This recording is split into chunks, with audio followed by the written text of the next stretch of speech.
किस किस एग्ज़ाम की तैयारी कर रहे हैं, एक बार सभी लोग अपने एग्ज़ाम के बारे में मुझे बताएं। एक एक कमेंट सारे छात्र करें ताकि मुझे ये पता चल सके कि हमारे इस बैच में किस किस एग्ज़ाम को फोकस करने वाले हमारे छात्र हैं। फिर मैं आप लोगों को बताऊंगी कि जो हम हिंदी पढ़ने वाले हैं ये किस किस एग्ज़ाम को कवर करेगा, हमारी तकनीक क्या होगी इस बैच को कंप्लीट करने की। ठीक है, तो आप सभी लोग एक बार ये कमेंट करिए कि आप किस किस एग्ज़ाम की तैयारी कर रहे हैं, एग्ज़ाम की तैयारी कर रहे हैं या आप सिर्फ हिंदी पढ़ने के लिए, हिंदी को जानने के लिए पढ़ रहे हैं। ठीक है, तो यहाँ पे अब मैं देखती हूँ आप लोगों के आंसर आ रहे हैं।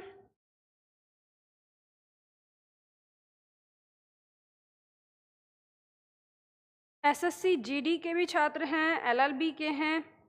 ठीक है, एसएससी जीडी काफ़ी सारे छात्र हैं, एसएससी के, यूपी ट्रिपल एससी के हैं, एमपीएसआई के हैं, यूपीएससी के भी छात्र हैं, यूपीएसआई के हैं, UP PCS, UK triple SC, state exam के लिए, बैंक क्लर्क के लिए, UP triple SC, RO ARO, UP PCS, super TET, UPSI, UP triple SC, UP force guard, okay, Rajasthan REET, okay, state SI, UP SI, MP SI, या bank clerk, LLB entrance exam, okay, Dilip Kumar कह रहे हैं, UPSI, RRB, UPSI और Hindi PGT, okay, UP GIC. ये GIC वाला कौन सा exam है Anurag? UPSI, UP police, UP ASI, UP ASI, UPSI होगा वो, कमल पाल डैट, ओके। तो बहुत सुंदर, यानी कुल मिला के हमको यहाँ पे पता चलता है कि हमारे जितने भी एग्ज़ाम होते हैं लगभग सारे एग्ज़ाम के छात्र हमारे इस बैच में आज शामिल हैं। लेखपाल, अभी तक लेखपाल नहीं आया था सामने, तो लेखपाल का भी आ गया है। ओके, चलो ठीक है, बहुत अच्छी बात है। मैं अब आप लोगों को एक बात बताती हूँ कि आप चाहे किसी भी एग्ज़ाम की तैयारी कर रहे हैं, इसमें दो एग्ज़ाम, मतलब एक एग्ज़ाम को आपको थोड़ा अलग रखना है, और वो एग्ज़ाम क्या है जो आपका शिक्षक के लिए होता है। शिक्षक मतलब जैसे टीजीटी, पीजीटी, नेट, जेआरएफ, ये सारे एग्ज़ाम जो हैं, यानी जो आप टीचर बनने के लिए जो एग्ज़ाम देते हैं उस एग्ज़ाम को छोड़कर बाकी जितने भी सारे एग्ज़ाम हैं उन सब का सिलेबस लगभग लगभग सेम है। लेकिन बात करें हम नेट, जेआरएफ और ये टीजीटी, पीजीटी की, तो इसमें मैं आपको बताऊंगी कि इसमें कुछ चीज़ें थोड़ी थोड़ी एक्स्ट्रा होती हैं। तो जो चीज़ें एक्स्ट्रा होती हैं मैं पढ़ाऊंगी वो भी आपके बैच में, लेकिन उन क्लासेस को हम अलग से लेंगे, मतलब एक तरह से वो एक्स्ट्रा क्लासेस होंगी। तो देखने के लिए आप सभी लोग उन क्लासेस को देख सकते हैं। पर अगर आप ये चाहते हैं कि नहीं मैम मैं तो यूपीएसआई का हूँ, मुझे एक्स्ट्रा क्लास नहीं लेनी, तो ये भी आपकी मर्जी होगी, आप उन्हें ना लें। लेकिन जिन छात्रों को आवश्यकता है वो क्लास ले पाएंगे। अब सबसे पहले आज की क्लास में मैं आप लोगों को यहाँ बताना चाहूँगी कि हम लोग कैसे पढ़ेंगे। हमें सबसे पहले ये जानना ज़रूरी है कि हम लोग कैसे पढ़ेंगे, कैसे हमें अपनी तैयारी करनी है, और मतलब ये जो हमारा 3 महीने का बैच होने वाला है इसमें हम किस तरह से चीज़ों को, क्लास को पढ़ना है, और हमारी क्लास के कुछ रूल भी होते हैं, कुछ नियम भी, तो वो सारी चीज़ें मैं आज आपसे बात करूँगी। तो सबसे पहले हम बात करते हैं कि अगर हमारे सामने आता है सामान्य हिंदी, ध्यान से समझिएगा। अब हम यहाँ पे बात कर रहे हैं सबसे पहले, क्योंकि हमें यह जानना ज़रूरी है कि जिस सब्जेक्ट को हम पढ़ने के लिए आए हैं हमारे एग्ज़ाम के लिए वो उतना यूज़फुल है या नहीं, ये वाली बात हमारे लिए जाननी ज़रूरी है। तो हम बात जब करते हैं सामान्य हिंदी की, और आपका कोई सा भी एग्ज़ाम हो, चाहे ऑब्जेक्टिव हो चाहे वो सब्जेक्टिव हो, यदि उसमें सामान्य हिंदी या हिंदी व्याकरण, ठीक है, सामान्य हिंदी या हिंदी व्याकरण अगर इस तरह से करके दिया हुआ है तो आप लोग इस बात को समझ जाइएगा कि जो हम यहाँ पे पढ़ने वाले हैं वो सारी चीज़ें इसमें पूछी जाने वाली हैं। फिर क्या होता है कि जब आपको वो सामान्य हिंदी और हिंदी व्याकरण ऐसे करके वो पहले बताता है कि इससे मैं पूछूंगा, 30 क्वेश्चन पूछूंगा, 20 क्वेश्चन पूछूंगा, 50 पूछूंगा, 100 पूछूंगा, 150 पूछूंगा, जितने भी वो देता है, हर एग्जाम में अलग अलग संख्या होती है। तो वो आपसे कह देता है कि मुझे सामान्य हिंदी से इतने प्रश्न करने हैं। फिर सवाल उठता है बाद में, जब थोड़ा सा और सिलेबस आगे व्याख्या करके दिया जाता है, तो वो सिलेबस में आपको ना कुछ टॉपिक देता है। जैसे वो लिखेगा वर्णमाला, जैसे लिखेगा संधि, समास, फिर आपको लिखेगा पद के भेद, फिर उसमें संज्ञा, फिर क्रिया, ऐसे अलग अलग दे देता है। उसी में वो लिखेगा वाक्य और फिर आगे लिख देगा वाच्य। तो ध्यान रखिएगा कि यहाँ पे हम वो सारे टॉपिक पढ़ने वाले हैं जो वो स्पेशल दे रहा है उन्हें भी, और जो उसने स्पेशल नहीं दिए हैं उन्हें भी। तो हम यहाँ पर पूरा कंप्लीट पढ़ते हैं। कई सारे छात्र ऐसे पूछते हैं, जैसे आपको एक चीज़ और मैं यहाँ पे क्लियर करना चाहती हूँ कि जैसे मान लो जब हम पढ़ते हैं, मैं अभी इसे हटाती हूँ, आपको अलग समझाने की कोशिश करती हूँ। जैसे कई बार हमारे छात्र कहते हैं कि मैम मेरे एग्ज़ाम में, जैसे अभी मैंने इस बैच में देखा कि हमारे आरओ एआरओ के छात्र हैं, तो जो आरओ एआरओ के छात्र हैं उनके एग्ज़ाम में सिर्फ 6 टॉपिक होते हैं जो हिंदी से आते हैं, ठीक है, केवल और केवल 6 होते हैं। जैसे इसमें एक आता है वर्तनी शुद्धिकरण, ये आप सभी लोगों के एग्जाम में आता है, वर्तनी शुद्धिकरण। और जब आप किसी किताब को देखते हैं, किसी किताब में पढ़ते हैं, तो वर्तनी शुद्धिकरण की आपको एक लिस्ट दी हुई होती है, एक तरफ शुद्ध और एक तरफ अशुद्ध शब्द लिख कर दे दिया रहता है और आप उनको रटते रहते हैं। यही तरीका है, अभी तक यही पढ़ते थे। लेकिन ध्यान रखिएगा, मैं आपसे कहती हूँ कि अगर आपको वर्तनी शुद्धिकरण अच्छी तरह से सीखना है और बार बार उसको रटना नहीं है, एक बार समझ के आपको हमेशा जीवन भर के लिए वो याद हो जाए, ऐसा अगर आपको सीखना है, तो उसके लिए आपको वर्तनी शुद्धिकरण करने के लिए इसमें क्या पढ़ना होता है, संधि पढ़नी होती है। क्योंकि जो शब्द आपसे पूछे जाते हैं लगभग उनमें कुछ शब्द ऐसे होते हैं जो संधि विधि से बने होते हैं। उपसर्ग, आपको उपसर्ग पढ़ना होता है, ठीक है, आपको प्रत्यय पढ़ना होता है। और ये प्रत्यय तो ऐसा है कि जिस दिन आप इस प्रत्यय को पढ़ेंगे उस दिन आपको लगेगा कि मैम हमको तो सारी वर्तनी आ गई, अब हमसे गलती नहीं होगी। क्योंकि इसमें बहुत सारे ऐसे शब्द होते हैं जो आपके एग्जाम में पूछे जाते हैं और हमको वहीं पे प्रॉब्लम होती है। जैसे मैं उदाहरण के लिए अगर आपको बताऊं, एक शब्द आप मुझे आंसर दीजिएगा इस चीज का, मैं आपसे वही प्रश्न कर रही हूं। शब्द है यहाँ पर अध्यात्म, शब्द है आध्यात्म, और एक और शब्द है आध्यात्मिक। आपके एग्जाम में आया है ये प्रश्न, ठीक है, और इसको ए बी सी। प्रश्न क्या है, इनमें से अशुद्ध शब्द क्या है, ठीक है, अशुद्ध बताना है। ए बी सी डी, इनमें से अशुद्ध शब्द क्या है। 2 शब्द आपके सामने दिए हैं, 2 शब्द इसमें सही हैं और 1 शब्द इसमें गलत है। तो जल्दी से बताइए आप कैसे बताएंगे, ठीक है, आपके आंसर मैं यहाँ पे देख रही हूँ।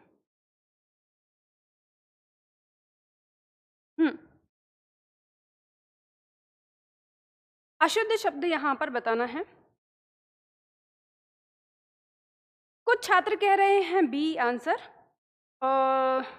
मोहित ने बताया ए आंसर, बाकी और सभी छात्र बताएं, बाकी और सभी छात्र क्या आंसर दे रहे हैं। नितिन ने बताया ए आंसर, ठीक है, ओके, जल्दी से। अच्छा, सी आंसर कोई नहीं बता रहा है, सी सबको सही नजर में आ रहा है, सबकी नजर में सही है। अरे हमने कहा कि सी बताया नहीं, तब तक हमारे छात्र ने बता दिया सी। रोहित कुमार ने सी आंसर दिया। जल्दी से बताइए, मैं चाहती हूँ कि आप सभी लोग इसमें पार्टिसिपेट करें। आपको बताना है कि इन तीनों में से अशुद्ध शब्द कौन सा है, अशुद्ध शब्द कौन सा है। आंसर आपने दिया, मतलब बी और ए और बी ये बहुत ज़्यादा आ रहा है। खैर चलो, सी मेरे कहने पे किया, ये बात अलग है। अब मैं आपको बताती हूँ, इसमें जो अशुद्ध शब्द है वो बी है, और जिन छात्रों ने बी आंसर बताया बिल्कुल सही बताया है। अब जिन छात्रों ने ए आंसर बताया है मैं बताऊं उन्होंने कैसे बताया है?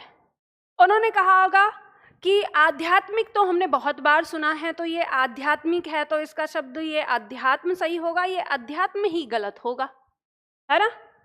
तो ध्यान रखिए। अब देखिए, अब आप कैसे जानेंगे कि ये तीनों शब्द हमारे सही थे, मतलब इनमें कौन सा सही है कौन सा गलत है? अब मैं आपको एक थोड़ा सा तरीका बताती हूँ कि हम कैसे सीखेंगे। ये मैं हटा रही हूँ एक बार। हम कैसे सीखेंगे, हमें जीवन भर के लिए ये चीज़ याद हो जाएगी। देखो अभी आप लोगों को ये याद करा देती हूँ। तीनों शब्द हमारे सामने लिखे, हम यहाँ साइड में लिख देते हैं। अब देखिए, इसे मैं कहती हूँ शब्दों का ऑपरेशन करना। यदि आप शब्दों का ऑपरेशन कर लेते हैं तो आपको वो चीज़ें हमेशा याद रहती हैं। शब्द इसमें ये सही है और ये सही है। ये जो शब्द है आपका अध्यात्म, ये शब्द आपका अधि प्लस आत्म से मिलकर बना है। ठीक है, किससे मिलकर बना है? अधि प्लस आत्म। आत्म मतलब आत्मा के लिए आया है। अब यहाँ पे इनके बीच में हुई है संधि, ठीक है, और संधि होने की वजह से ये जो ई है ये य में परिवर्तित हो जाता है। अब ये कैसे हुआ, क्या कहानी है, वो हम संधि में पढ़ेंगे।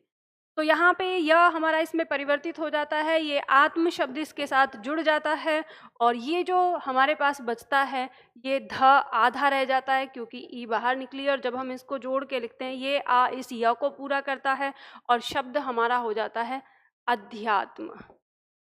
और जब ये अध्यात्म शब्द होता है, इस अध्यात्म शब्द में ही इक प्रत्यय जुड़ता है। इक प्रत्यय फिर इसमें जुड़ता है, और जैसे ही इसमें इक प्रत्यय जुड़ता है तो इस इक प्रत्यय के जुड़ने का एक नियम है कि जब भी ये किसी शब्द में जुड़ता है तो उसके पहले स्वर में परिवर्तन करता है। और पहले स्वर में क्या परिवर्तन करता है? उसे दीर्घ कर देता है। तो यहाँ पे पहला स्वर ये ए है, ये इक जब इसके साथ जुड़ेगा तो इस ए का आ कर देगा, और बाकी शब्द ज्यों का त्यों आ जाएगा। ये इसके साथ जुड़ जाएगा म के साथ, ठीक है, और माँ के साथ जुड़ेगा तो छोटी ई की मात्रा है इसके साथ आ जाएगी, और ये शब्द आपका आध्यात्मिक हो जाएगा। इसी तरह से बहुत सारे शब्द आएंगे, जैसे प्रमाण से प्रमाणिक, ठीक है, जैसे व्यवहार से व्यावहारिक, जैसे समाज से सामाजिक। इस तरह के बहुत सारे शब्द हैं और ये आपकी परीक्षाओं में आते हैं। आपसे ऐसे ही प्रश्न करता है एग्जामिनर और आप गलतियां करते रहते हैं। तो ध्यान रखिएगा कि हम यहाँ पर, यानी जब हम इनको सीख लेते हैं, यानी कि क्या चीज़ हमने सीखी, हमने संधि सीखी, प्रत्यय सीखा, तो इससे हमें पूरे शब्द के बारे में पता चल गया और हमेशा के लिए हमें याद हो गया। अब इससे हमारे 3-4 काम हुए। पहला चीज़ हमें संधि भी आ गई, दूसरी चीज़ हमें प्रत्यय भी आ गया, और तीसरी चीज़ हमारी वर्तनी शुद्धिकरण भी सही हो गई। तो जब हम इस तरह से पढ़ते हैं तो ध्यान रखिए, मैं हमेशा ये वाली बात बोलती हूँ ना, आप लोगों से क्लास में आपने सुना होगा कि एक बार हिंदी मेरे साथ पढ़ो और पूरे जीवन भर याद रखो, अपने पोतों को भी आप ही पढ़ाना। तो वो इसीलिए कहती हूँ कि एक बार हिंदी को अच्छे से पढ़ लो, एग्जाम तो दोगे ही दोगे, जॉब पाओगे, और साथ में फिर लास्ट में ना बुढ़ापे में अपने पोतों को आप पढ़ा दोगे, ठीक है।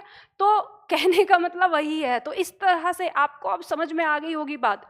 तो यानी एक जैसे आरओ ने, अब आप ये बात सोचेंगे कि आरओ ने सिर्फ आपको 6 टॉपिक ही क्यों दिए हैं, क्योंकि वो जानता है वर्तनी शुद्धिकरण जैसे टॉपिक में कम से कम 3-4 टॉपिक जुड़े हुए हैं।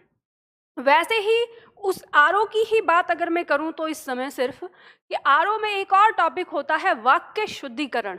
अब आप ये देख सकते हो कि वाक्य शुद्धिकरण में क्या क्या आ सकता है।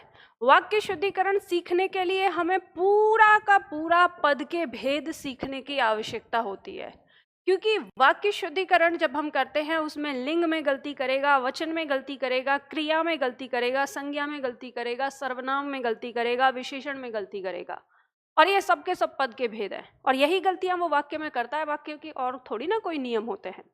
तो आपका वो जो 5+5 यानी टोटल 10 नंबर का जो क्वेश्चन है ना, वो 10 नंबर का क्वेश्चन आपकी लगभग पूरी हिंदी को ही इसमें शामिल कर लेता है, ठीक है।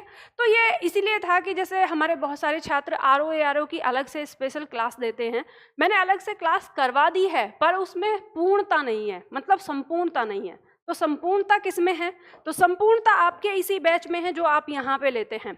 इसमें आपको लेखन में भी सुधार होगा, आपकी परीक्षा में भी काम आएगा और सारी चीज़ें। तो इसमें क्या क्या टॉपिक होंगे, मैं एक बार बहुत थोड़ा जल्दी से आप सभी लोगों को ये बता देती हूँ कि क्या क्या टॉपिक इसमें होंगे हमारे, जो हम यहाँ पे करने वाले हैं। और हमारा क्रम क्या होता है करने का, तो आप सभी लोग अपनी अपनी परीक्षाओं के आधार पर, अगर आपने सिलेबस देखा हो तो जो आपकी परीक्षा में पूछा है, तो आप मैच कर लेना कि आपकी परीक्षा में इनसे जो मैं यहाँ पे टॉपिक पढ़ा रही हूँ कि सारे टॉपिक कवर हो रहे हैं कि नहीं हो रहे हैं। मैं यहाँ पे बता रही हूँ आपको। जैसे देखो, हम सबसे पहले वर्णमाला लेके चलते हैं। शुरुआत में वर्णमाला लेकर चलेंगे, और वर्णमाला में हमारे वर्ण और उसके प्रकार, और वर्ण जो हमारे स्वर हैं उनका वर्गीकरण। स्वर के वर्गीकरण करने के बाद हम व्यंजन और व्यंजन की परिभाषा और व्यंजनों का वर्गीकरण। अब व्यंजन भी आप देखते हैं, स्पर्श व्यंजन होता है, अंतस्थ व्यंजन होता है, लुंठित वर्ण के बारे में पूछा जाता है, पार्श्विक वर्ण पूछा जाता है, ऊष्म व्यंजन हो गया, काकल्य आपने देखा होगा अगर प्रश्न काकल्य वर्ण पूछा गया है तो वो सारी चीज़ें हम इसमें पढ़ेंगे। फिर आप देखते हैं घोषत्व के आधार पर व्यंजन पूछे जाते हैं, प्राण तत्व के आधार पर व्यंजन पूछे जाते हैं, ठीक है। हिंदी शब्दकोश में वर्णों का स्थान पूछा जाता है, आगत नवनिर्मित ध्वनियाँ, इस तरह से ये ध्वनियाँ पूछी जाती हैं आपकी। तो ये सारी चीज़ें हम वर्तनी में वर्णमाला में करते हैं।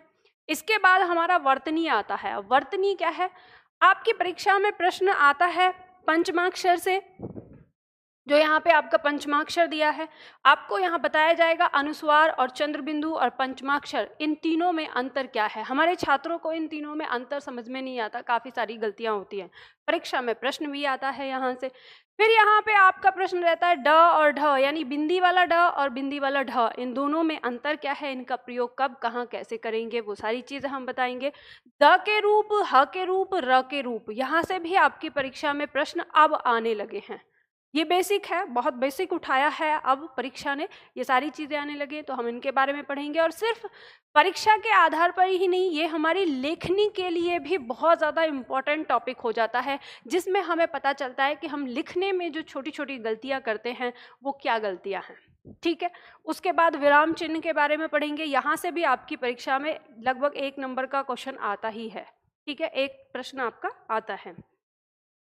अभी आप लोग जो लिख रहे हैं मैं बाद में देखूंगी आपके प्रश्न, पहले मैं अपनी बात यहाँ फिनिश कर दूं, ठीक है। चलो, अब उसके बाद देखो संधि और संधि विच्छेद, यानी जब हम वर्णमाला पढ़ लेते हैं फिर हम संधि करते हैं।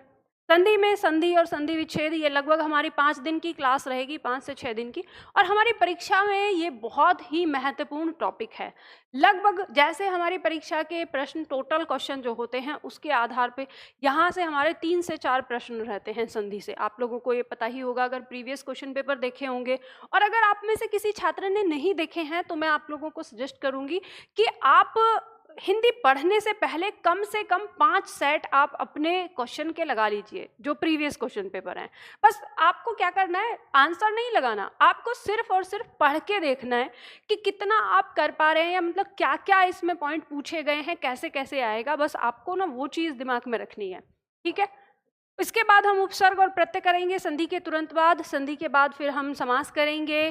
फिर इसके बाद शब्दावली। शब्दावली में यहाँ पे मैं आपको कुछ चीज़ें ट्रिक दूंगी कि शब्दावली को आपको कैसे याद करना है। हालांकि शब्दावली की जो व्याख्या है वो मैं आपको कर दूंगी इसमें हर एक उसको, ताकि आप मेरे साथ पढ़ सकें उस चीज़ को, वो भी मैं यहाँ पे आपको बताऊँगी।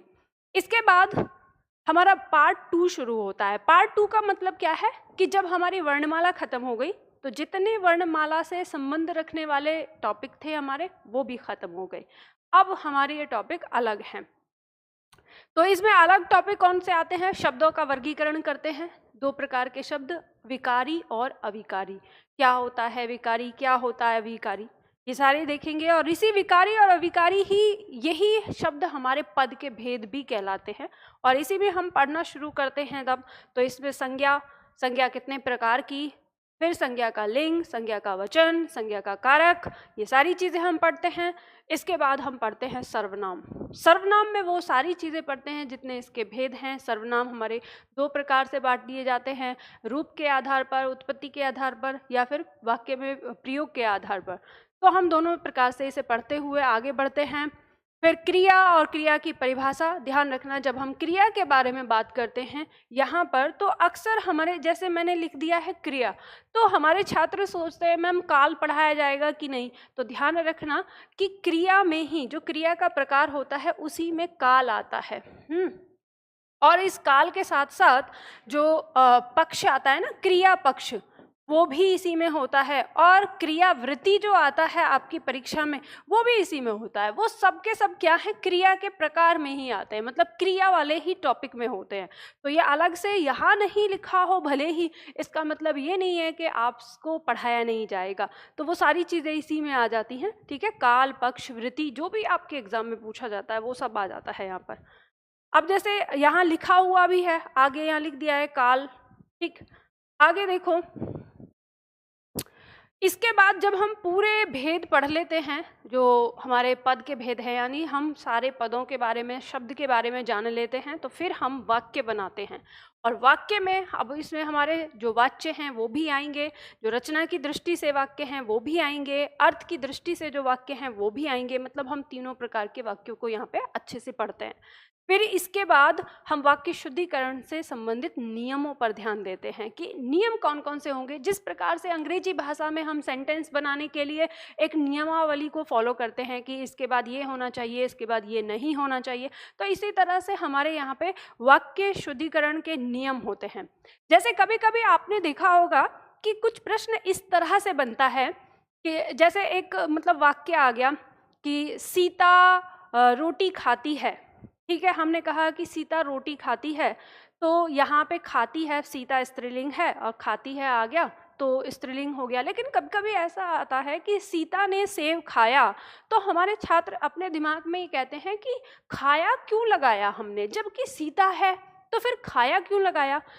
तो ऐसे ही बहुत सारे प्रश्न, छोटे छोटे प्रश्न ऐसे हमारे दिमाग में होते हैं जिनके बारे में हमें नहीं पता होता, और वो सारे नियम कहाँ हैं, हमारे वाक्य शुद्धिकरण के लिए हैं। देखो ये मैं अभी ये क्यों बता रही हूँ, आज पहली क्लास में मुझे इतनी सारी चीज़ें बताने की क्या आवश्यकता है, वो इसलिए बता रही हूँ क्योंकि हमारे छात्र जब क्लास लेते हैं तो उनके अंदर ना जिज्ञासा बहुत भरी पड़ी रहती है कि जैसे हम पढ़ रहे हैं वर्णमाला और वो क्वेश्चन कर देते हैं हमसे वाक्य का, क्वेश्चन कर देते हैं हमसे क्रिया का, क्वेश्चन कर देते हैं संज्ञा का।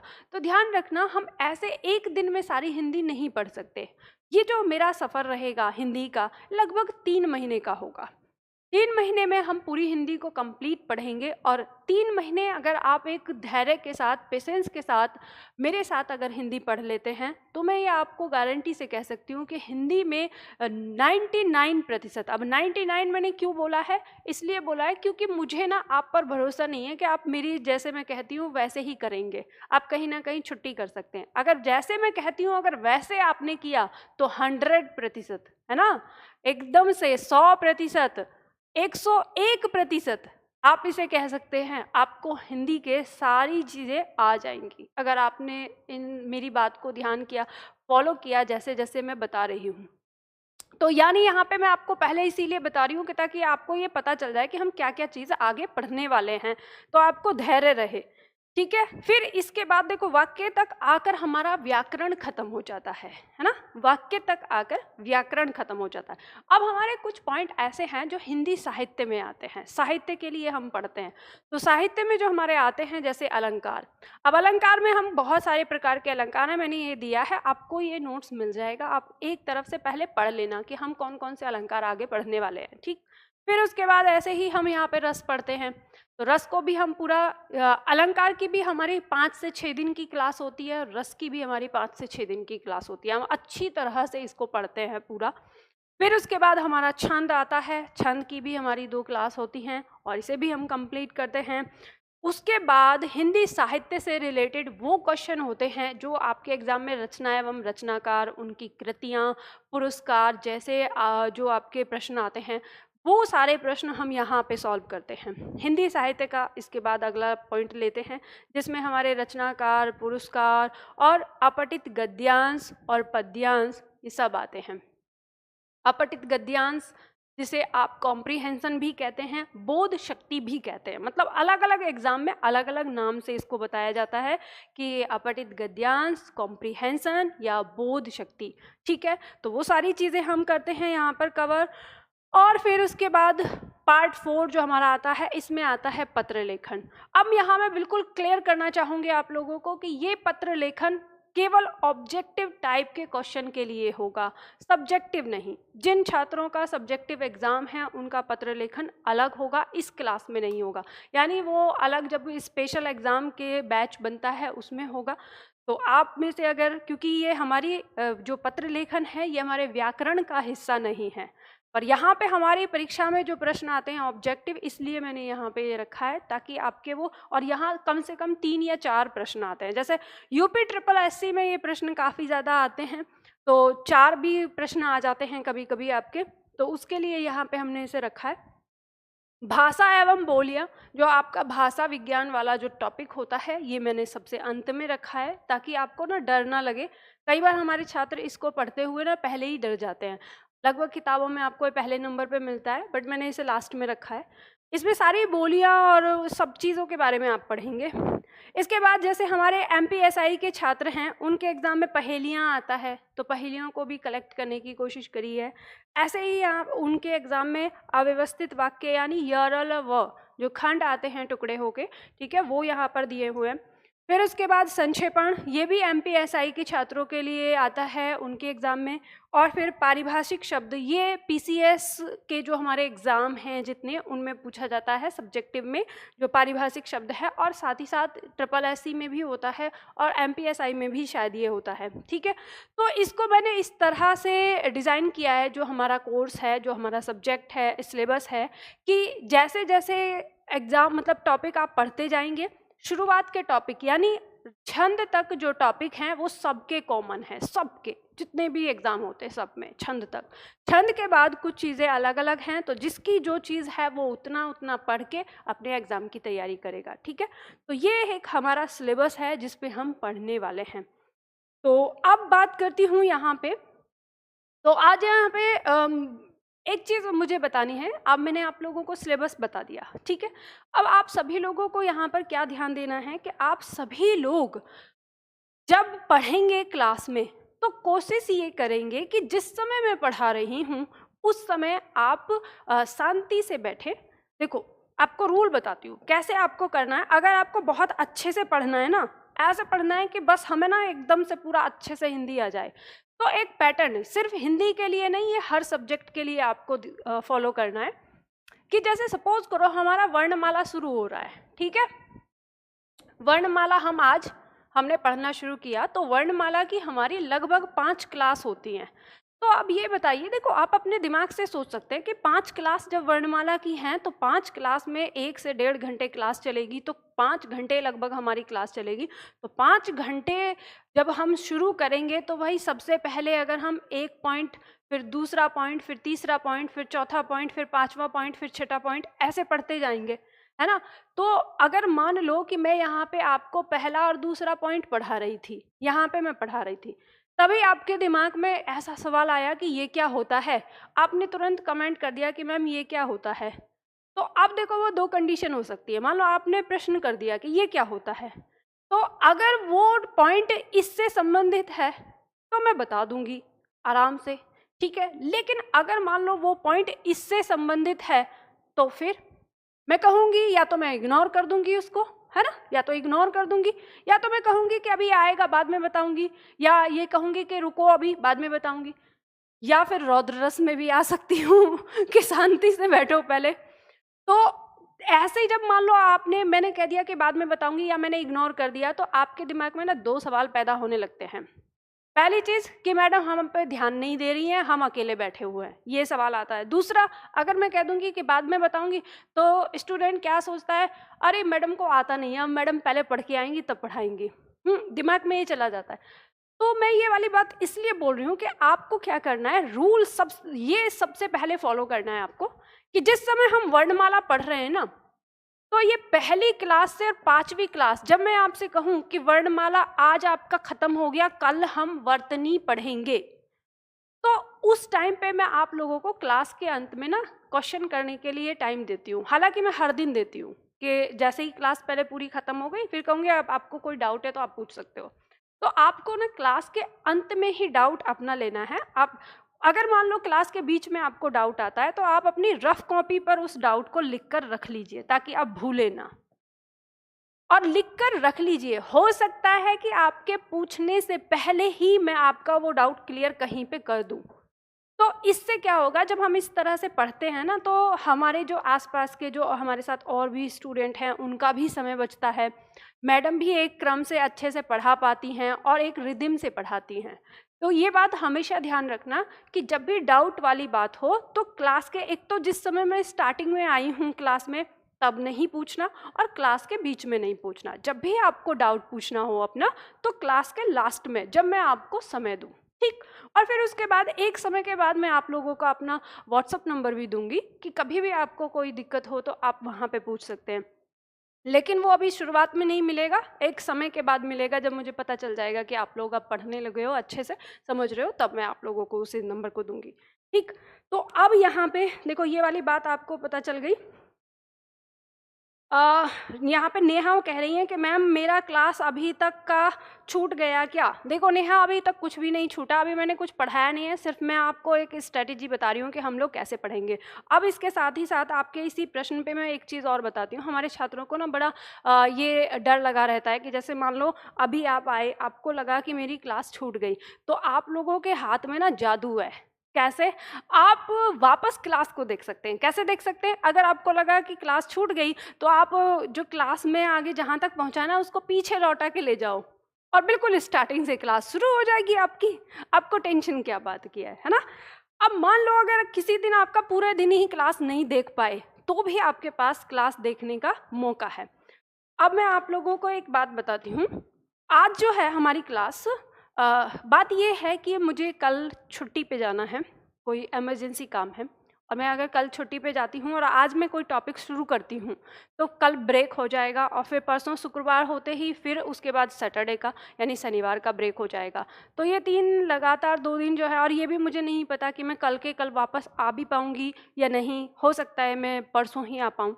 तो मॉर्निंग बैच है आप लोगों का, तो मैं आज यहाँ पे आप लोगों को कुछ काम देके जा रही हूँ, जो काम आप लोगों को करके रखना है। हमारी क्लास जो होगी वो सोमवार से कंटिन्यू होगी, आज के बाद सोमवार से, ठीक है, 11 बजे होगी। अब उससे पहले आप लोगों को क्या करना है, जैसे अभी ये क्लास चल रही है, अब मैं आपको बताती हूँ। जब आपने ये बैच खोला होगा, थोड़ा सा देखो आपको समझाती हूँ, दिखा के अगर आपको दिखता है तो।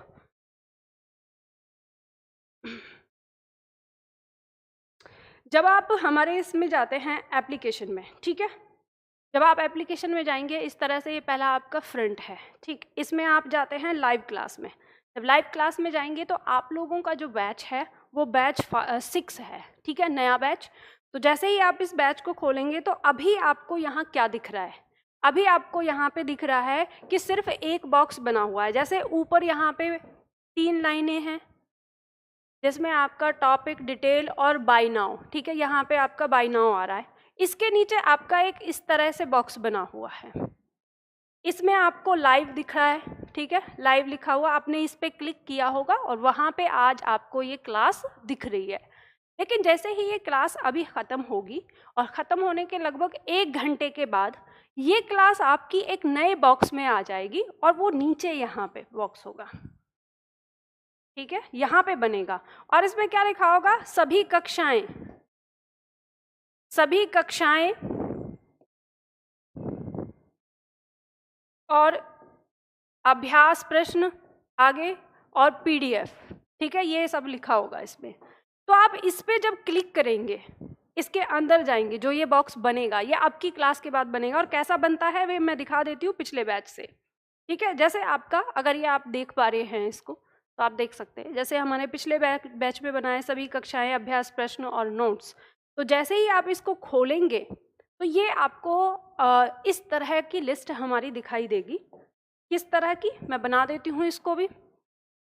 ये 3 ऑप्शन आपको ऐसे दिखाई देंगे, यहाँ पे आपका वीडियो लिखा हुआ है, यहाँ आपका नोट्स है और यहाँ पे आपके एक्सरसाइज है, ठीक है। जब आप वीडियो पे क्लिक करते हैं तो यहाँ पे आपको ना सारी वीडियो की लिस्ट दिखाई देगी जो आपकी क्लासेस हैं, ठीक है। इनमें क्रम लिखा होता है, ये आप देखते हैं, ठीक। तो जैसे ये दिखाई दे रही है, अगर आपको दिखाई देगी तो ऐसे ही आपकी भी लिस्ट होगी। अगर आपसे कोई क्लास छूट जाती है तो आप वापस आके 1 दिन बाद, 2 दिन बाद, 3 दिन बाद, ठीक है, 1 साल तक रहेगा ये बैच आप लोगों के पास। 3 महीने का कोर्स है, तो 3 महीने के बाद भी आप इसको देख सकते हैं, तो वो यहाँ जाके देख सकते हैं, क्रम रहेगा यहाँ से। अब इसके साथ ये जो ऑप्शन है नोट का, जब आप इस पर क्लिक करेंगे, जैसे ही आप इस पर क्लिक करते हैं तो ये इस तरह से आएगा। कैसे खुलेगा, देखो, आपकी सारी पीडीएफ नाम के साथ यहाँ पे पड़ी होंगी। यहाँ पे क्या है, सबसे पहले आपको दी हुई है शब्दावली की बुक, ठीक है, शब्दावली की बुक। अब इसमें ना पूरी बुक होगी, कम से कम ना 150 पेज की पीडीएफ है ये।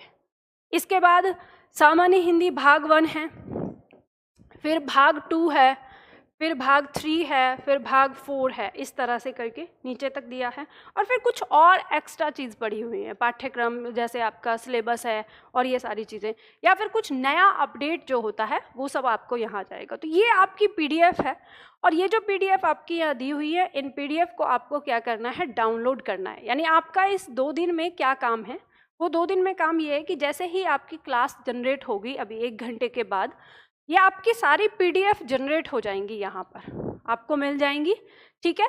इन सारी पीडीएफ को आपको डाउनलोड करके प्रिंट निकालना है।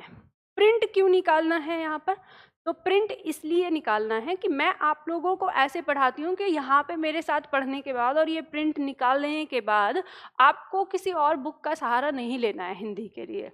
यहाँ पे मैं आप लोगों को लिखवाऊंगी कैसे, ये नोट्स प्रिंट निकाल के आपको क्यों रखना है, क्योंकि आप लिखेंगे। जैसे मान लो उसमें लिखा होगा, हम जैसे स्वर पढ़ रहे हैं तो स्वर की परिभाषा आपको लिख कर दी होगी और यहाँ पे स्पेस दिया होगा जहाँ पे आपको अपने हाथ से उसका उदाहरण लिखना है। इस तरह से आपका स्पेस, यानी आधे लिखे हुए प्रिंट रहेंगे ये, आधे आपको अपने हाथ से लिखने हैं। तो फिर जब मैं क्लास में पढ़ाऊंगी तो हर रोज आप लोगों को डिस्टर्ब होगा, तो इसलिए पहले तैयार रहें प्रिंट निकाल के, ठीक। आप में से बहुत सारे छात्र ऐसे भी हो सकते हैं जिन्होंने इन प्रिंट्स को, यानी ये नोट्स हमारे यहाँ पे मिलते भी हैं, तो आपने यहाँ से मंगवाया भी होगा कि हमें प्रिंट किए हुए नोट्स दे दो, तो उनके रास्ते में होंगे। तो वे छात्र केवल वर्णमाला वाला प्रिंट निकाल के रखें अभी, क्योंकि आजकल जो हमारे ये जा रही है ना, बुक जा रही है, तो कुरियर वाले बहुत ज़्यादा समय ले रहे हैं ये कोरोना के चलते में। तो पोस्ट ऑफिस पे भी एक बार में सिर्फ 5 पैकेट ही लेते हैं एक दिन में, इससे ज़्यादा लेते ही नहीं हैं। बहुत ज़्यादा परेशानियों का सामना करना पड़ रहा है। छात्रों के ऑर्डर तो दिन में बहुत सारे आते हैं, लेकिन यहाँ से कुरियर नहीं हो पाता, बहुत समस्या है। तो इस वजह से हो सकता है कि आपके पास वो लेट पहुँचे जिन भी छात्रों ने ऑर्डर किया है अभी तक, तो वो तब तक वर्णमाला के केवल नोट्स निकाल लें, तो वर्णमाला पे काम कर लें, फिर उसके बाद जब किताबें उनके पास पहुँच जाएंगी तो वो किताबों पे कर सकते हैं, ठीक है। तो ये हमारा यहाँ पे रहेगा, तो आप लोगों को ये नोट्स निकालने हैं। तो ये मैंने नोट्स के बारे में बता दिया। और फिर हाँ, इसके साथ एक चीज़ और रह गई है जो आपको बतानी है, कि जो आपका यहाँ पे मैंने बताया था ना एक्सरसाइज के लिए, चलो अब ये पीछे रह गया। यहाँ पे हमारी एक्सरसाइज थी साइड में, ये भी मैं दिखा देती हूँ। ये एक्सरसाइज होगा, तो जैसे जैसे आपके टॉपिक होते जाएंगे वैसे वैसे एक्सरसाइज का जो सेट है वो आपको यहाँ मिलता जाएगा। यानी इस तरफ ऐसा नहीं है कि आप टॉपिक पढ़ेंगे, टॉपिक पढ़ने के साथ साथ आप उसका ना क्वेश्चन आंसर भी करके दे सकते हैं। जैसे मान लो यहाँ पे हमारे संज्ञा के दिखा रहे हैं, तो आप जैसे ही खोलेंगे ना तो यहाँ पे ये प्रश्न दिए हैं, इस तरह से आप प्रश्न करके अपना सॉल्व करके देख सकते हैं टॉपिक करने के बाद। ये आपको साथ के साथ मिलते रहेंगे हर टॉपिक के। तो ये ऐसे आपको यहाँ पर दिया गया है कि ताकि सारी चीज़ें आपकी कंप्लीट होती रहें, ठीक। तो चलो अब यहाँ पे मैं देखती हूँ आप लोगों का कोई सवाल है। अगर आप कुछ पूछना चाहते हो तो मुझसे अभी इस समय पूछ सकते हो। अगर आपके दिमाग में कोई और डाउट चल रहा हो अभी क्लास से लेके, तो आप लोग पूछ सकते हैं, ठीक है। यहाँ पे रोहित कुमार कह रहे हैं कि मैम वीडियो डाउनलोड होगा ही नहीं, नहीं, ऐसा नहीं है रोहित, वीडियो आपका डाउनलोड होता है। देखो ये क्या है कि सर्वर पे जाती है वीडियो, तो आप ऐसे समझिए कि कभी तो ये आपका 5 घंटे में ही रेडी हो जाता है डाउनलोड होने के लिए, कभी ये 24 घंटे लगा लेता है। तो आपको मैं ये कहूँगी कि आप 24 घंटे का इंतज़ार करेंगे, अगर आप डाउनलोड करके देखना चाहते हैं तो आपको 24 घंटे का इंतज़ार करना पड़ेगा। अगर वो तो आप बीच में देख सकते हैं, तो फिर उसके बाद ये डाउनलोड भी हो जाएगी, ऐसा नहीं है कि ये डाउनलोड नहीं होगी, डाउनलोड भी हो जाएगी। आप डाउनलोड करके, और लेकिन वो रहेगी आपके ऐप में, तो डाउनलोड करके अगर आप देखेंगे तो उससे आपका नेट खर्च नहीं होगा बहुत ज़्यादा, जैसे लाइव में बहुत ज़्यादा नेट खर्च होता है, तो वो आप देख सकते हैं। संदीप यादव कह रहे हैं कि पैसा कम कर दीजिए। देखो संदीप, मैं हालांकि इस बात पे मैं कुछ कहना नहीं चाहती, पर जब आप लोग इस तरह की बात करते हैं ना तो बड़ा दिल दुखता है कि आप कहते हैं पैसा कम कर दीजिए। देखिए कितना है, 999। आप पता है एक लार्ज पिज़्ज़ा जब खाते हैं ना मार्केट में जाके, 900 रुपये तो आप उसके लिए दे देते हैं एक टाइम का, और ये 1 साल के लिए आपको मिल रहा है बैच। ये जो आप अपने पेट की भूख के लिए बहुत कुछ करते हैं, पर इसकी भूख के लिए ना कुछ खर्चा नहीं करते, और यही कारण है कि हम ना हमेशा पिछड़े रहते हैं। जो इंसान इसकी भूख के लिए पैसा खर्चा करता है ना और इसके लिए नहीं सोचता, वो इंसान जीवन में सफल हो जाता है। आपको इतना समझना चाहिए कि आज की जो मैं क्लास आप तक पहुंचा रही हूँ ना, इस क्लास को आप तक पहुंचाने के लिए मैंने पहले कितना खर्चा किया होगा, शायद इसका आपको अंदाज़ा नहीं है। और आप तक पहुंचने के लिए केवल मैं ही नहीं हूँ। अब आप इतने छोटे बच्चे नहीं हैं कि मुझे आपको हर डिटेल देनी पड़े। मैं जिस जगह पे खड़ी हूँ, इस जगह पे रेंट भी जाता है, जिस लाइट में खड़ी हूँ इस लाइट का बिल भी जाता है, जो साधन में आप तक मुझे पहुंचा रहे हैं वो साधन पैसे से आते हैं। तो ऐसी बात नहीं कहनी चाहिए। मैं ये वाली चीज़ यूट्यूब पे इसलिए नहीं बोलती क्योंकि अब यूट्यूब के लोगों से मुझे कोई मतलब नहीं है, सच बताऊँ तो मुझे बिल्कुल मतलब नहीं है। वो लोग ऐसे हैं जिन्हें जो सिर्फ डिसलाइक करके भी जाने वाले लोग होते हैं उसमें। लेकिन आप मेरे एप्लीकेशन पे आके पढ़ रहे हैं, आप यहाँ पे बात कर रहे हैं, तो मैं इसलिए ये बात कह रही हूँ। आप बहुत दिल दुखाते हैं ये वाली बात कह के। 999। आपको एक घटना बताती हूँ मैं। मेरे पास 3 दिन पहले एक पेरेंट्स का फ़ोन आया था जिसका बच्चा 5th क्लास में पढ़ता है। वो अपने 5th क्लास के बच्चे के लिए मेरी हिंदी की क्लास ले रहे हैं, और उन्होंने मुझसे बात की थी और उन्होंने कहा कि मैम मैं अपने बच्चे के लिए मंथ में 14,000 रुपये देता हूँ स्कूल में, और 14,000 रुपये मंथ का देने के बावजूद भी मेरे बच्चे को किसी भी सब्जेक्ट में पूरी नॉलेज नहीं मिल रही। मुझे खुद एफर्ट लगाना पड़ रहा है अपने बच्चे के लिए पढ़ाने के लिए। अब सोचो, उन्होंने ही मुझे ये वाली बात कही कि मैम जिस समय मैंने यूट्यूब पे आपकी क्लास देखी और उसके बाद आपकी क्लास का प्राइस मैंने देखा, तो मैंने अपने दोस्त को यही बोला कि यार हमारे एक बार का पिज़्ज़ा जितना भी प्राइस नहीं है जो कि हमारे बच्चे के लिए पढ़ाई के लिए, जिसकी ज़िंदगी बदलने के लिए, उसका लैंग्वेज सही करने के लिए, उसकी भाषा सही करने के लिए वो इतना कम प्राइस में पढ़ा रहे हैं। तो आप कैसे इस बात को सोच लेते हैं मैं नहीं कह सकती। खैर चलो छोड़ो, ये मुझे लगता है। खैर मुझे आप बताइए। तो आप लोग इस बात का ध्यान रखिए, जो क्लास है मैंने आपको बता दिया, तो नोट्स आप लीजिए। फिर से यहाँ शिवम पूछ रहे हैं कि नोट्स कैसे लेंगे। मैंने आपको बताया ही शिवम कि नोट्स कैसे आएगा। मैंने कहा आपसे कि 1 घंटे बाद इस पर वो जनरेट होगा, अभी आपको बताया। आप पीछे बैक जाके देख लीजिए। अगर आपको नोट्स यहाँ से लेना है ऑफिस से, तो जो नंबर आपको सामने दिया हुआ है उस नंबर पे आप कॉल करके स्टाफ से बात कर लीजिए, वो आपको बता देंगे कि कैसे आपको लेना है। ठीक है, तो ये आप ले सकते हैं।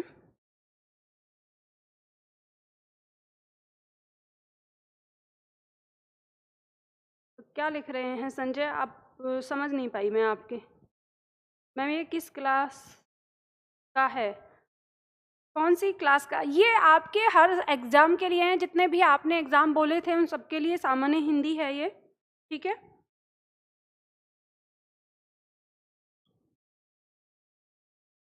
पिंकी तिवारी ने एक क्वेश्चन पूछा है, मैम लाइव क्लास के नीचे ही सारी क्लास देख पाएंगे क्या बाद में? हाँ पिंकी, आपके पास पूरा 1 साल तक रहेगा ये, फिर पूरी 1 साल तक, और जितनी बार चाहें। देखो मैंने इसमें कोई लिमिट नहीं लगाई है, हालांकि मेरी टीम ने इसमें लिमिट लगाने का ऑप्शन दिया है और उन्होंने कहा भी था कि मैम 3 बार लगा दो कि एक वीडियो को केवल स्टूडेंट 3 बार देखा जाए, लेकिन मैंने उस लिमिट को नहीं लगाया है। मैंने ये छोड़ दिया है कि नहीं, आप जितनी बार चाहें उतनी बार देख सकते हैं, क्योंकि मेरा उद्देश्य है आप तक हिंदी को पहुंचाना। हिंदी आपकी सही हो जाएगी तो हिंदी से आपको परेशानी नहीं होनी चाहिए, ठीक है। तो आप कितनी बार भी देख सकते हैं, 1 साल तक आपके पास रहेगा। बुक कैसे लें मैम, शिवम पूछ रहे हैं। शिवम, आप ऑफिस में फ़ोन कर लीजिए, आपको बता देंगे, ठीक है। मैम MPSI के एग्ज़ाम के लिए बताओ। हरिदेश ने पूछा है। हरिदेश, मैं देखो, आपका MPSI का जो एग्ज़ाम है, जो आपके 70 मार्क्स का आता है, उसमें पूरा कवर होगा। मैंने आपको सिलेबस दिखाया ही, अभी सारा सिलेबस आपका कंप्लीट हो जाएगा, आप निश्चिंत रहें। और आपके प्रीवियस क्वेश्चन पेपर भी, जो हमारी टेस्ट सीरीज़ का एक ऑप्शन आएगा, उसमें आ जाएंगे। अभी चल रहा है उस पर काम, जब तक आप पढ़िए, पढ़ के जैसे ही आपका बैच ख़त्म होगा आपको मिल जाएंगे, ठीक है। मैम नोट्स के अलावा बुक भी मंगवानी है, कमल पूछ रहे हैं। देखो कमल, मैं आपको एक बात बिल्कुल क्लियर करती हूँ, सभी लोग ध्यान से सुने इधर, सभी छात्र। अगर आप नोट्स को प्रिंट निकाल लेते हैं तो आपको कोई बुक मंगाने की आवश्यकता नहीं है। मैं फिर बता रही हूँ, अगर आपने प्रिंट आउट निकलवा लिया उनका, तो आप बुक मत मंगाइएगा। लेकिन हाँ, मैं ये बताती हूँ, अगर आप प्रिंट आउट निकालते हैं और आप ये कहते हैं कि मैम प्रिंट आउट बहुत ज़्यादा महंगे पड़ रहे हैं, 700, 800, 900 के आसपास पड़ रहा है, तो 700, 800 के आसपास में ही शायद आपकी यहाँ पे बुक्स का प्राइस है। तो अगर वो उसी के बराबर पड़ता है, तो आप प्रिंट हुई बुक, वो दिखने में भी सुंदर लगेंगी, तो वो मंगा लेना। यानी जो मेरी बुक का चार्ज है, अगर वो उतने से कम में पड़ रहा है तो आप प्रिंट करवा लो, मैं यही कहूँगी। अगर बुक के चार्ज से ज़्यादा महंगा पड़ रहा है आपको, तो फिर बुक मंगवा लो, वो ज़्यादा अच्छा रहेगा, ठीक है। और नोट्स कैसे बनाना है, आपको क्या लिखना है, कैसे लिखना है, ये सारी चीज़ें मैं आपको क्लास में बताऊंगी हमेशा, ठीक है। और मैं सामने वो PDF रखूंगी जो आपके पास रहेगा, उस PDF पे कहाँ पे क्या लिखना है, वो सारी चीज़ें मैं आपको साथ साथ बताऊंगी, इसलिए आप निश्चिंत रहें। बस मुझे एक थोड़ा सा अफसोस रहता है कि आप लोगों की नोट्स मैं नहीं देख पाती। अदरवाइज़ जो मेरे ऑफलाइन क्लास के छात्र होते हैं, उनका तो मैं नोट्स भी चेक करती हूँ, तो मुझे पता चलता रहता है कि आप सही लिख रहे हो कि नहीं लिख रहे हो, ठीक है। अगर आप अपने नोट्स चेक करवाना चाहते हो तो मुझे ईमेल कर सकते हो PDF बना के, लास्ट में जब क्लास ख़त्म हो जाए तो लास्ट में ईमेल कर देना PDF बना के कि मैम हमने ऐसे बनाए हैं, चेक कर लूँगी मैं, ठीक है। तो चलो ठीक है, ऑर्डर कैसे करें, देखो मैंने आपको बता दिया कैसे मिलना है, कहाँ से मिलना है, कैसे ऑर्डर करें किताबों का, इन सारी चीज़ों के बारे में ना आप ऑफिस में कॉल कर लीजिए। जो नंबर आपको सामने दिया है ना, उस नंबर पर आप कॉल कर लीजिए, ठीक है। Thank you Neha. अब देखो, अब मैं आप लोगों से एक, अभी क्लास आगे चलेगी या यहीं पर समाप्त हो जाएगी? सौरभ पूछ रहे हैं। सौरभ, अभी मैं आगे अभी क्लास नहीं लूँगी इसके आगे, मैंने वही आपको बता रही हूँ जानकारी। मैंने आपको बता दिया, अगर आप इस बात को समझ चुके हैं कि हमारी क्लास जो होगी वो सोमवार को 11 बजे होगी, और वहाँ पे फिर मैं ये भी बता देती हूँ, फिर सोमवार को मैं एकदम सीधा वर्णमाला शब्द लिख के और वहीं से शुरू करूँगी। फिर मैं आपको ना नोट्स के बारे में बताऊँगी, ना क्लास के बारे में बताऊँगी, ना ऐप कैसे चलेगा, इन सब चीज़ों के बारे में नहीं बताऊँगी, है ना। तो आज ही सुन लीजिए, समझ लीजिए इस चीज़ को, हम उस दिन बिल्कुल स्टार्टिंग से एकदम पढ़ना शुरू कर देंगे, ठीक है। तो आप सभी लोगों को बात समझ में आ गई होगी, तो मैं ये सोच रही हूँ कि आप क्लास को ख़त्म करें। एक बार फिर से मैं आप लोगों को रिमाइंड करवा देती हूँ, आपको क्या करना है, आपको अपने नोट्स प्रिंट आउट निकाल के रखने हैं। हमारी जो क्लास चलेगी सोमवार को 11 बजे से चलेगी, ठीक है। तब तक आप अपने नोट्स तैयार कर लीजिए, किताबें, और उसमें आपको जो होमवर्क है, होमवर्क ये है कि आप अपने जिस भी एग्ज़ाम की तैयारी करते हैं, उस एग्ज़ाम के कम से कम 5 सेट एक बार आप प्रैक्टिस करिएगा। आंसर आ रहा है या नहीं आ रहा है ये मत देखिएगा, ये आपको मुझे बताना है। मैं आप लोगों से पूछूंगी कि कितने छात्रों ने प्रैक्टिस की थी, तो ये आपको अपने अपने एग्ज़ाम के प्रीवियस क्वेश्चन पेपर उठाकर आपको प्रैक्टिस करनी है कि हमसे जो प्रश्न दिए हैं वो किस प्रकार के प्रश्न आ रहे हैं और हम कितना कर पा रहे हैं या नहीं कर पा रहे हैं। तो ये आप लोगों के लिए होमवर्क है, इन 2 दिन में आप ये होमवर्क करके रखिएगा, ठीक है। चलो, तो फिर आज के लिए इतना ही करते हैं। बाकी कोई और भी सवाल हो आपका तो आप ऑफिस में कॉल कर लीजिए, बात कर लीजिए।